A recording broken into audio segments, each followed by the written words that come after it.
E desde dezembro de 2021 foram registrados aqui no Paraná 1.924 casos da gripe H3N2. E infelizmente 83 pessoas vieram a óbito em cerca de 226 municípios. Realmente essa epidemia acontece exatamente no momento em que nós estamos vivendo uma pandemia também da Covid-19. E para trazer informação sobre essa gripe H3N2, como se prevenir, quais são os exames, quais são os sintomas, eu estou aqui com a Carli Delamuta, que ela é enfermeira e vai esclarecer tudo pra gente. Carli, primeiro esclarece pra gente, a gente conhecia aquele vírus antigo da influenza, né? O que muda agora com esse vírus H3N2? Muda a gravidade. Então, é um vírus de influenza. O número, né, a gente observa que muda de H1N1 para H3N2. Isso não, para a gente, né, para a população, para a orientação, não é tão relevante, mas cabe a gente lembrar aí como a gente sofreu quando a gente começou com casos de H1N1 lá em 2019. A gente também tinha muitos óbitos, a gente também tinha essa preocupação que a gente viveu um pouco com a Covid, só que acabou, né, melhorou a situação dessa influenza. E agora apareceu aí uma cepa diferente com grande gravidade. Então essa que é a diferença que a gente pode identificar. Como a gente está vivendo essa situação de pandemia, né, nós observamos que a principal dificuldade da população é conseguir identificar os sintomas, né? Quando é Covid, né, quando é H3N2, né, quais são os sintomas principais, então, dessa nova gripe? Eles se fundem mesmo e é muito difícil diferenciar. Então, os principais sintomas da gripe são a febre com tosse, pode levar a falta de ar, pode ter dor de garganta. Então, eles se fundem mesmo, os sintomas. É muito difícil diferenciar.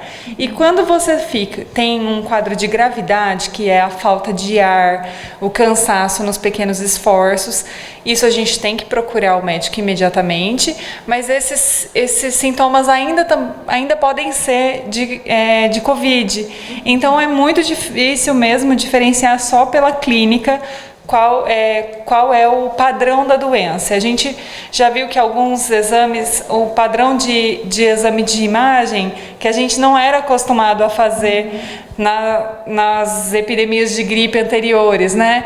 Então, a gente observa que eles também não diferenciam, não tem grande diferença da Covid para imagem da influenza. Então, o que faria mesmo essa diferenciação é o exame, a análise laboratorial, a análise do vírus respiratório que aquela pessoa está. Carli, e quando a pessoa, independente se apresentar sintomas leves ou sintomas graves, essa pessoa que tiver com o vírus da influenza, ela também deve tomar alguns cuidados, né, para que isso também não seja transmitido? Ela é altamente transmissível? Ela é altamente transmissível e as medidas de prevenção são essas que a gente já está habituada a tomar em relação e frente à Covid. Então, utilização de máscaras, evitar ambientes fechados com aglomeração de pessoas, lavar sempre as mãos e, na impossibilidade de lavar as mãos, passar o álcool gel, que a gente já está habituado. Então, essas são as medidas.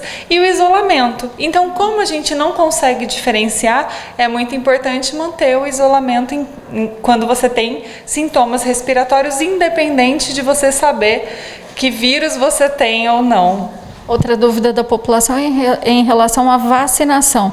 Independente se for, né, Covid ou se for o vírus da influenza, quanto tempo essa pessoa deve aguardar para tomar a vacina? Se a pessoa tem Covid, ela tem que esperar 30 dias para tomar a vacina de Covid. Se ela tem outro vírus ou outro quadro clínico ou outra doença respiratória que foi Covid descartado, quando ela tiver a melhora da clínica dela, a melhora dos sintomas respiratórios e de efervescência da febre, ela já pode tomar a vacina. Então, já sai do isolamento, já pode tomar. Se for Covid, para a vacina de Covid, 30 dias. Se for outro vírus, para qualquer vacina, só terminar os sintomas.